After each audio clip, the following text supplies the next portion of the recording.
Hey everyone, welcome to another video. Today is for all of you homeschoolers out there, or those of you who are curious about homeschooling or just curious how we are doing and what we're using.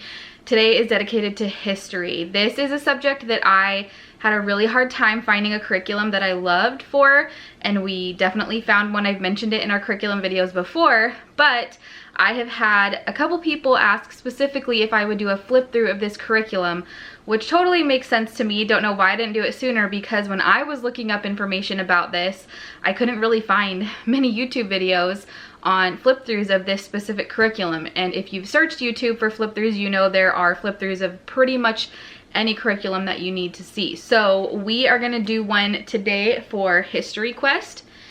Little flip through, show you guys what to expect and kind of give you some tips on how we are using it. So I hope this is helpful. If it is, make sure you click the thumbs up and leave a comment down below letting me know.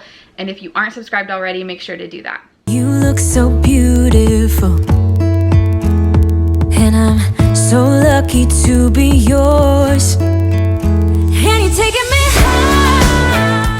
So these are the two products that you can purchase from their website. This is just the History Quest Early Times, and they have a few different options for different time periods, different grade levels, and also some science options as well. So, but for us, we have the History Quest Early Times book, the reader, and the study guide. So these do not come together. You purchase them separately. You can definitely get away with just purchasing the History Quest reader, which I'll show you a little bit of, but just kind of using it as a reader where you maybe put it in your morning basket and read from it. Or if your child can read, it's actually written in a way that they could understand it, so it could be something that they read. But if you want it to be a full curriculum with activities and things like that, I highly, highly recommend also purchasing the study guide. The reader is $22.99. The study guide is $49.99. And I know today, as of I'm filming this on September 22nd of 2020, as of today they are on back order, but they're expecting them to be ready to ship out in the next couple weeks. So I would definitely hop on and grab yours if you do end up wanting to buy this. I am not sponsored by them. I just really love this product.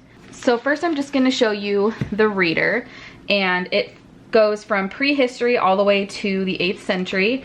So it's written by Lisa Hawkins and published by Pandia Press.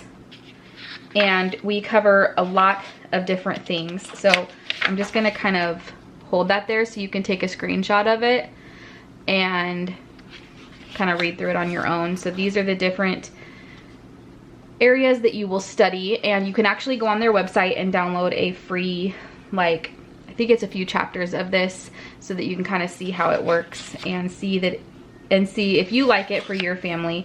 We have the preface here, and then the first chapter is an introduction. So I'm going to kind of skip to chapter 1 just because the intro is shorter. So chapter 1 was Paleolithic times, and each chapter has this picture here to kind of visually help your students see. And then it tells it in a way that is like a story. So that's what I really love about this, is it's not boring, dry, textbook kind of writing. It is a story. So your history quest begins in a time called the Paleolithic Era. And so it kind of puts them into the book, if that makes sense, to kind of help them see as if they were there almost. And each chapter has a section of reading, and then it has a history hop. And I'll show you more about this in the study guide, but the history hop, you hop back to the time period that you're studying, and this is when you're really putting yourself into the story. So for example, this starts, you wake up on the ground with hard, cold dirt under you instead of a mattress, and a pile of smelly animal skins under your head instead of a pillow. You hear no cars and feel no cat. Instead, you hear the sound of wind blowing right across you and feel the bodies of a bunch of other people shifting around as they also wake up on this cold morning. So you can kind of see how it sets the tone, makes you feel like you're there. So this is the history hop for that one. It also has a picture. This is a napper. That's people who, napper with a K-N-A. They people who would make the tools back in the Paleolithic times. So, and then there's usually some notes here about the story, and then that's it. So, and then it goes to the next chapter. and then that's it.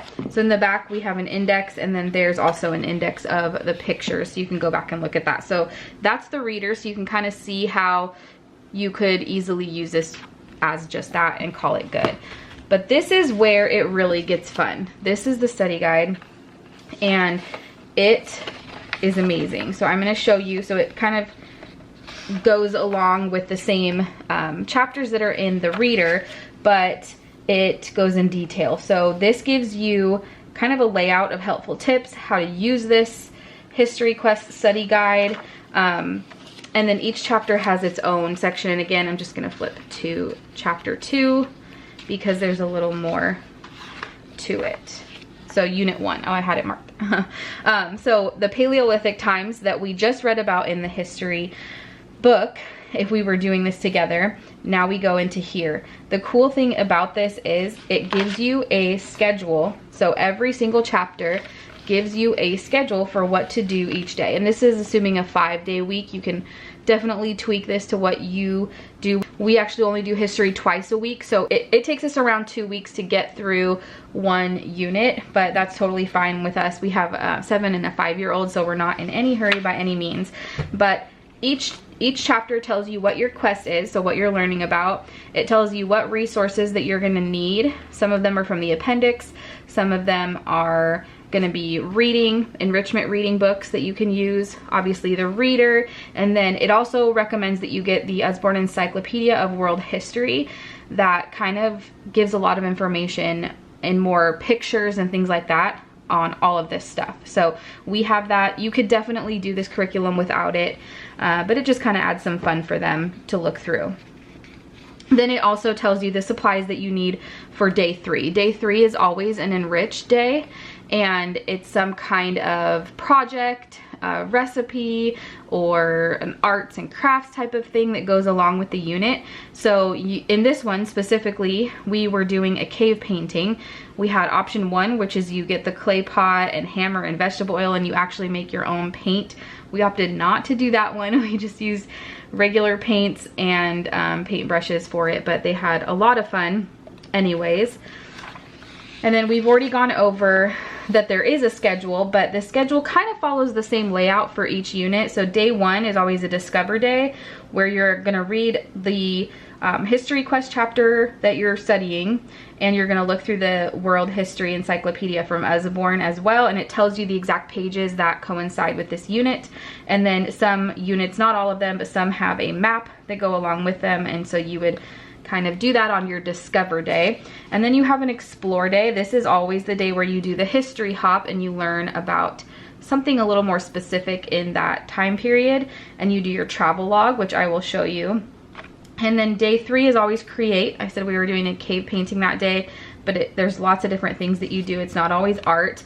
And then day 4 and 5 I actually combine because our girls are younger and they don't really need to research things quite yet on their own or complete review options. We kind of talk about the review, but we don't go too in depth, so I combine these two. But day 4 is demonstrate, where you're going to go over the concepts and terms and complete a review option that they have.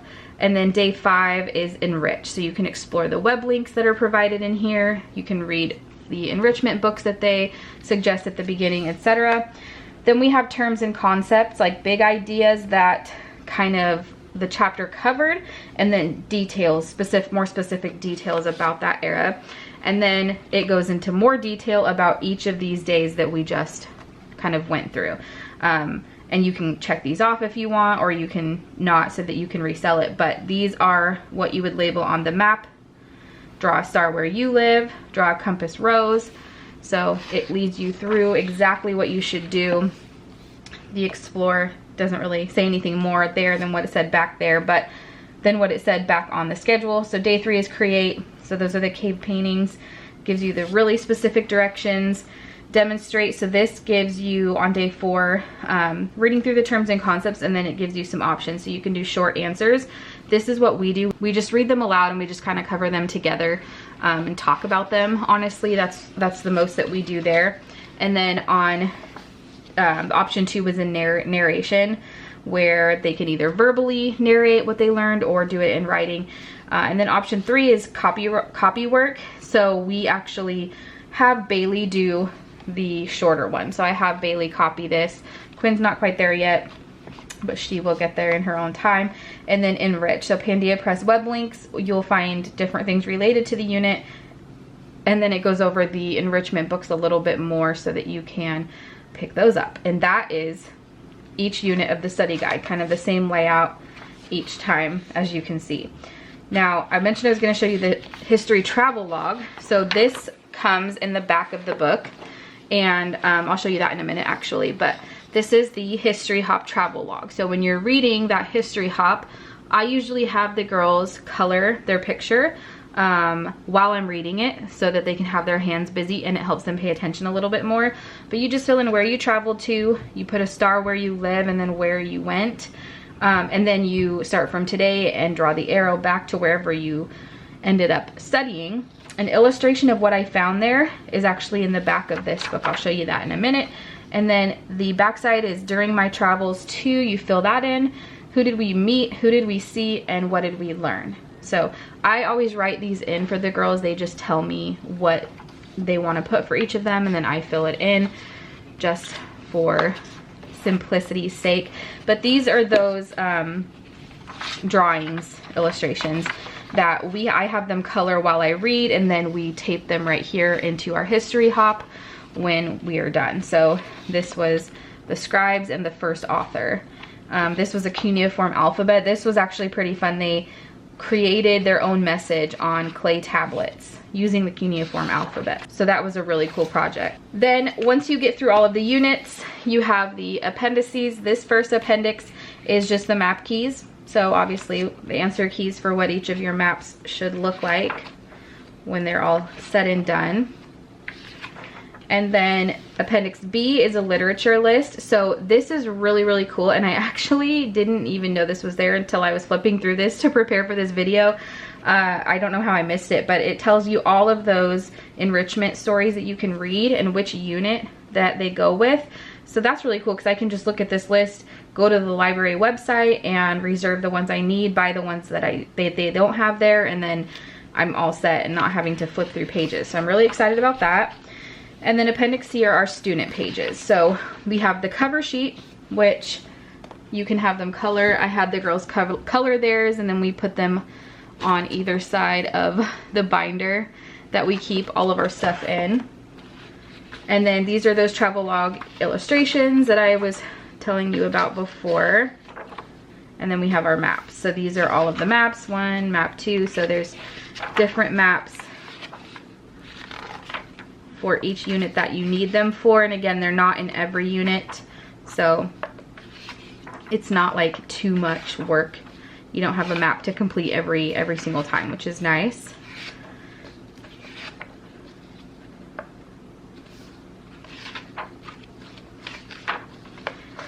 And then I already showed you the cuneiform alphabet. We also have Egyptian hieroglyphs, and then different art things from different eras that they can color.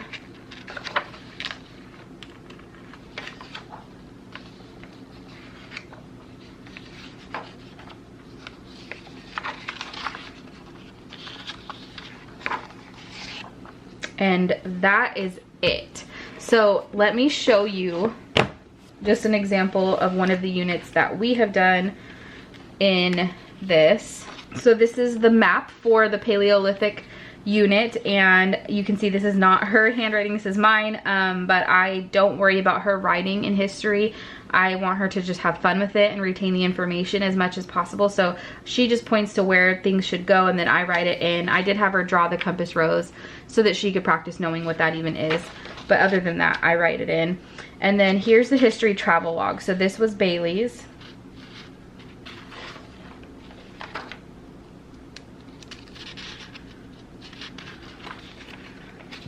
And this was Quinn's.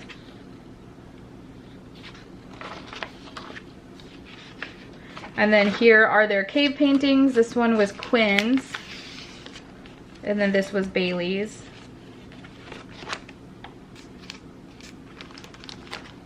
And that's it. So each unit has basically this kept in it. And if it's a unit that we did a recipe for, or a 3D thing, then I just take a picture of that project and have it in there as a picture. Obviously, I'm not gonna keep a bunch of 3D stuff. That is the History Quest curriculum from Pandia Press. I highly, highly recommend it for elementary kids. It is so fun. I'm even learning a lot, which is great because in history in high school, it was my least favorite subject, even in college. I attempted to take it and I just couldn't get behind it. It was too boring for me, but this is the opposite of boring, and I'm really excited just because I get to learn this, but also they're loving it and having fun with it, which is the most important thing at this age. So let me know what you think down in the comments. Let me know if this looks like something that you would want to use in your home. Say hi and introduce yourself if you haven't done so already. But for now, remember to stay humble, be kind, and I will see you next time.